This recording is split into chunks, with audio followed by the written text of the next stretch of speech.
તમારામાં બહુ પાણી હોય, તમે બહુ હવાવાળા હોય, તમારી માએ હૂંઠ ખાઈને જેણા હોય, સીધા મને પૂછો ને ક્યાં રહેશો ને શું ખાશો ને હું પીવેશ, હું આપીશ જવાબ તમને. મારી મમ્મીને શું પૂછવાનું ક્યાં ગયો ગોપાલ, મને પૂછો, હું આપીશ તમને. મારી પાસે બધી જ વાતના જવાબ છે.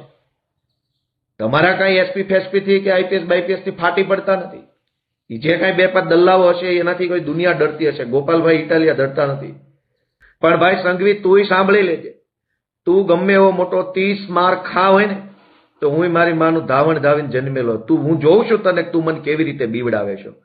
અને હવે તું મોકલ, તારે જેને મોકલો એને મોકલ અને મને એરેસ્ટ કરી લે જા. હું જોઉં છું તું એરેસ્ટ ના કર ને તો હું તને કાયર સમજીશ, હવે નમાલો સમજીશ. તું કરી લે મને એરેસ્ટ અને જેલમાં પૂરી દે. ભલે હવે ચૂંટણી રહી ગઈ, ચૂંટણીની જગ્યાએ તું મને ધરપકડ કરી લે અને જેલમાં પૂરી દે, કાળી કોટડીમાં. અને રોકી લે આ ગુજરાતની ક્રાંતિને, રોકી લે આ ગુજરાતની જાગૃતિને.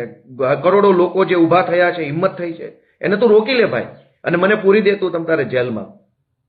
આટલી હદે દાદાગીરી વ્યાજબી નથી કોઈ પણ સંજોગોમાં. ગુજરાતની જનતાને એક જ વિનંતી છે કે આ જે તાનાશાહો છે, હર્ષ સંઘવીના નેતૃત્વમાં દલ્લાગીરી કરતા જે કેટલાક અધિકારીઓ છે એને સબક શીખવાડવા માટે આ વખતની ચૂંટણીમાં હું જેલમાં હોઉં કે બહાર હોઉં, પણ એક વખત આ લોકોને સબક શીખવાડો એવી મારી ગુજરાતભરના લોકોને વિનંતી છે.